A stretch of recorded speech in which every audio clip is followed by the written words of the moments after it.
তাকদীর নিয়ে প্রিয় ভাইয়েরা বিচলিত হবেন না। আপনার তাকদীরে যা আছে আপনি পাবেন, যা নাই কোশ্চেন কালেও পাবেন না, ফুল স্টপ। আপনার তাকদীরে যা আছে আপনি পাবেন, না পেয়ে আপনি দুনিয়া থেকে যাবেন না, ফুল স্টপ। আর আপনার তাকদীরে যা নাই সারা দুনিয়ার মানুষ মিলে আপনাকে দিতে পারবে না। এই চিন্তাটা আগে মাথার মধ্যে সেট করেন। এই দুনিয়ার জীবনে আপনার দুনিয়ার বাড়ি গাড়ি টাকা পয়সা রিজিক ব্যবসা বাণিজ্য স্ত্রী সন্তান এগুলোকে নিয়ে এত বিচলিত হওয়ার কিছু নাই।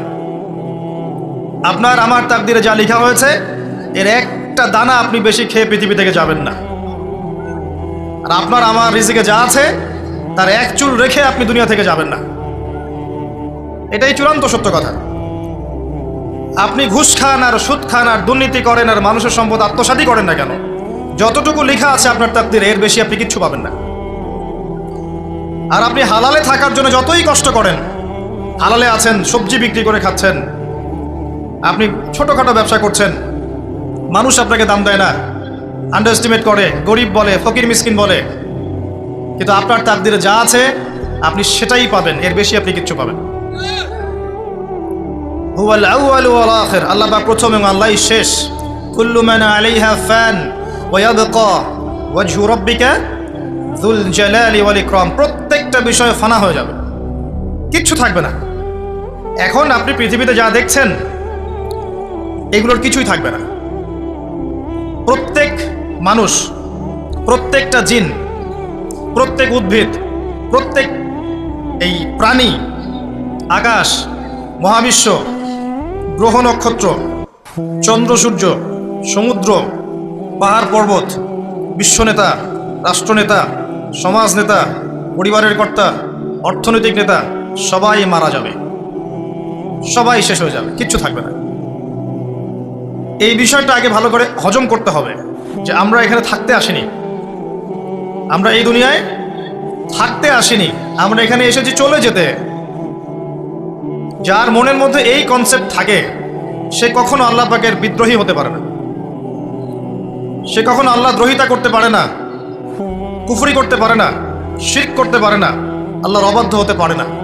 যার মনের মধ্যে এই চিন্তা বদ্ধমূল যে আমি এখানে থাকতে আসিনি, আমি এখানে মুসাফিরের মতো এসেছি, গাছের ছায়া বিশ্রাম নিচ্ছি, বিশ্রাম নিয়ে শেষ হবে চলে যাব।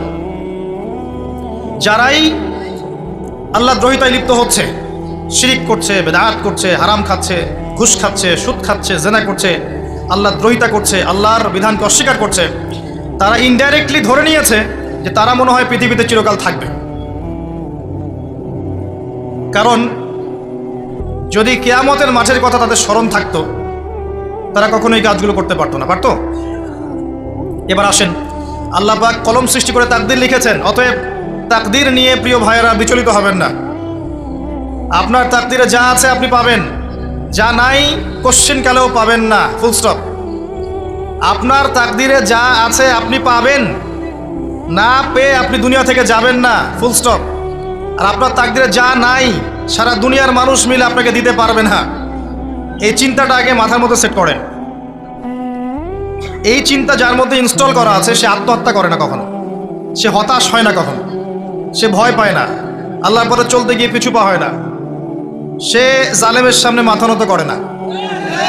যার মাথায় এই চিন্তা আছে যে আল্লাহ যা লিখেছেন এটা হবে, যা লিখেন নাই সারা দুনিয়ার মানুষ মিলে সেটা হবে না, সিম্পল। এর মধ্যে আল্লাহ পাক পরীক্ষায় ফেলবে, ওই বিষয়টা ডিফারেন্ট। আমি অবশ্যই তোমাদেরকে পরীক্ষা করব ভয় দিয়ে, ক্ষুধা দিয়ে, সন্তানের কি ইন্তেকাল দিয়ে, ফসলের ক্ষতি দিয়ে, সম্পদের ক্ষতি দিয়ে আমি পরীক্ষা করব। কিন্তু যারা সবর করবে এবং যারা এই কনসেপ্ট রাখবে ইন্না লিল্লাহি ওয়া ইন্না ইলাইহি রাজিউন, এদেরকে আল্লাহ পাক প্রশংসা করেছেন, ইনশাআল্লাহ এরা সফল হবে। আল্লাহ পাক তাকদীর লিখে ফেলেছেন, তাকদীর নিয়ে টেনশন করবে না, রিজিক নিয়ে টেনশন করবে না। এখনকার যুব সমাজের সবচেয়ে বড় টেনশন রিজিক। একটা জব, একটা ভালো জব, একটা ভালো ব্যবসা, সে সিকিউরড লাইফ চাচ্ছে, রিজিক নিয়ে চিন্তা করবেন না। আপনার কাছে যে রিজিক আছে এটা আপনার কাছে আসবেই ইনশাআল্লাহ, হয়তো সময় লাগছে কিন্তু আপনার কাছে আসবে ইনশাআল্লাহ তাআলা। আপনি হালালের উপর থাকবেন, ন্যায়ের উপর থাকবেন, আপনি অন্যায় পথে রিজিক সার্চ করবেন না। আপনার তাকদীরে যে রিজিক আছে আপনার কাছে আসবে ইনশাআল্লাহ। এবার আসেন, আল্লাহ পাক এরপরে সৃষ্টি করেছেন মহাবিশ্ব, এই পুরো মহাবিশ্ব তাকদীর লিখার পরে মহাবিশ্ব কয় দিনে? ফি সিত্তাতি আইয়াম, 6 দিনে। মাত্র 6 দিনে আল্লাহ পাক পুরো মহাবিশ্ব সৃষ্টি করেছেন।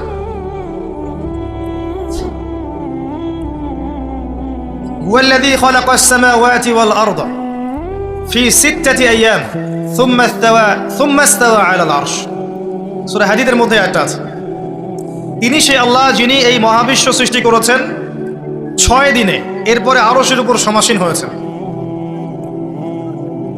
আল্লাহ পাক এর একদিন আমাদের একদিনের মতো নয়, বরং কিয়ামতের মাঠে যেদিন আমরা দাঁড়িয়ে থাকব, এই দিনটা হবে আল্লাহর হিসেবে 50,000 বছরের সমান। মানুষ অস্থির হয়ে থাকবে, বিচার শুরু হচ্ছে না কেন। অপেক্ষা করা কাজটা খুব যন্ত্রণাদায়ক, তাই না? কারো জন্য অপেক্ষা করে আছেন, 1 ঘন্টা পর আসবে, এলো না, আপনি অস্থির হবেন। 2 ঘন্টা পর এলো না, 10 ঘন্টা পর এলো না, আপনি অস্থির হবেন, পায়চারি করবেন, বই পড়বেন, নাস্তা খাবেন, হাঁটাহাঁটি করবেন, আপনি ব্যাকুল হয়ে যাবেন। অপেক্ষা করা একটা ডিফিকাল্ট কাজ। কিয়ামতের মাঠে মানুষ 50,000 বছর অপেক্ষা করবে, বিচার শুরু হচ্ছে না কি জন্যে।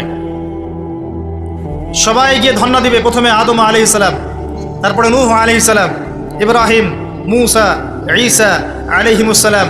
আল্লাহর কাছে একটু সুপারিশ করেন, বিচার যেন শুরু হয় অ্যাটলিস্ট। কেউ কিচ্ছু করতে পারবে না, কারণ সবাই বলবে ইয়া নাফসি ইয়া নাফসি। দূর থেকে একজনের আওয়াজ আসবে, যিনি ইয়া নাফসি বলছেন না, যিনি বলছেন ইয়া উম্মতি ইয়া উম্মতি।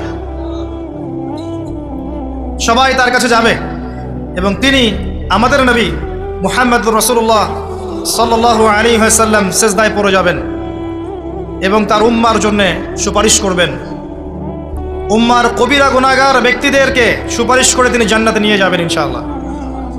আল্লাহ তাকে ওয়াদা করেছেন, হে নবী, তোমার উম্মতের কোনো ব্যক্তি যদি শিরিক না করে আমার সামনে উপস্থিত হয়, আমি তাকে মাফ করে দেব ইনশাআল্লাহ। হাদিসে কুদসির মধ্যেও আছে যে, হে আদম সন্তান, তুমি যদি দুনিয়ার সমান পাপ নিয়ে, আসমান জমিন সমান পাপ নিয়ে আমার সামনে দাঁড়াও, কিন্তু আমার সাথে কাউকে শরিক করনি, তাহলে আমি আল্লাহ তোমার সামনে আসমান জমিন সমান ক্ষমা নিয়ে উপস্থিত হব ইনশাআল্লাহ।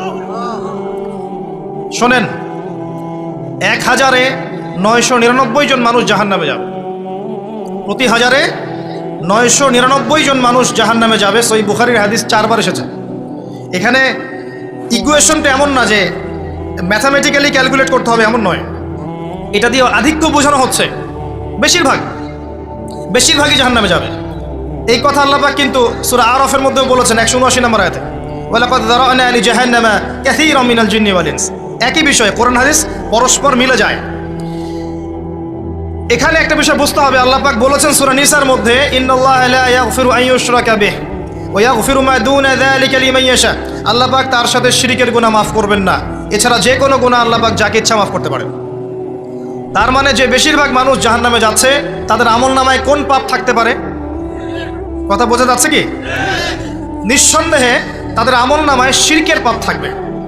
এটা বুঝতে আপনাকে পিএইচডি করার দরকার নাই। আল্লাহ পাক শিরক ব্যতীত যে কোনো পাপ যাকে ইচ্ছা মাফ করতে পারেন। তার মানে তারা জাহান্নামে যাচ্ছে বিকজ অফ শিরক। আমাদের মুসলিমরা এখন শিরক বোঝে না, অমুসলিমরা তো শিরক করেই। যেমন কেউ বলছে ওয়াকালাতিল ইয়াহুদু উযাইরুন ইবনুল্লাহ, ইহুদিরা বলছে উযাইর আল্লাহর সন্তান, নাউযুবিল্লাহ, শিরক। অথচ ওরাই এখন বিশ্বকে রুল করছে, তাই না? ওয়াকালাতিন নাসারা আল মাসীহ ইবনুল্লাহ, নাসারা বলছে যে ঈসা ইবনে মারইয়াম আল্লাহর সন্তান, তাই না? অথচ ওই সভ্যতাই এখন বিশ্বকে রুল করছে। যালিকা কাউলুহুম বিআফওয়াহিহিম, এটা ওদের মুখের কথা, এটা জাস্ট মুখের কথা। আবার অনেক সময় দেখা যায় যে আল্লাহকে বাদ দিয়ে আমরা মাধ্যম পূজাও করছি। অমুসলিমরা তো শিরক করছেই, যারা মুসলিম তারা দেখবেন আল্লাহকে বাদ দিয়ে মাধ্যম পূজা শুরু করেছে। মাজারের পূজা করছে, কবরের পূজা করছে, মৃত ব্যক্তির ওসিলায় পার পাওয়ার চেষ্টা করছে। মুসলিমদেরকে দেখবেন তাকদীরকে অস্বীকার করছে, আল্লাহর হালালকে হারাম করছে, আল্লাহর হারামকে হালাল করছে। মুসলিমদেরকে দেখবেন যে হাতে একটা আংটি পড়েছে, ভাই কি জন্য পড়েছেন? এই রোগ ভালো হবে আমার। গলায় একটা বালা ঝুলিয়েছে, কোমরে একটা মাদুলি, ভাই এগুলো কেন? এগুলোতে রোগ ভালো হবে। মুসলিমদের কথা বলছি, অমুসলিমদের কথা বাদ দেন। যারা বলছে আল্লাহর সন্তান আছে, ওদের কথা তো বলার দরকার নেই আমাদের, কারণ এগুলো স্পষ্ট শিরক। তবে এতটুকু বলি যে 25শে ডিসেম্বরে যারা বলেছে মেরি ক্রিসমাস, বলেছে না? 25শে ডিসেম্বর যারা বলেছে মেরি ক্রিসমাস মুসলিমদের মধ্যে, এরা স্বীকার করে নিয়েছে যে ওই দিন আল্লাহ রাব্বুল আলামিন ঈসা আলাইহিস সালামকে জন্ম দিয়েছেন। নাউযুবিল্লাহ, নাউযুবিল্লাহ মিন যালিক। আর এটা এত বড় একটা কথা, এই কথা যদি আসমান জমিন আর পাহাড় শুনে রিয়্যাক্ট করতে পারতো, থরথর করে কেঁপে ভেঙে যেত এরা। সূরা মারিয়ামের শেষের দিকে পড়ে দেখেন, وقالوا اتخذ الرحمن ولدا لقد جئتم شيئا إدا تكاد السماوات والأرض يتفطرن منه وتنشق الأرض وتخر الجبال هدا। পরেন অর্থটা, আসমান জমিন পাহাড় যদি এই কথা শুনে রিয়্যাক্ট করতে পারতো, এরা চৌচির হয়ে যেত।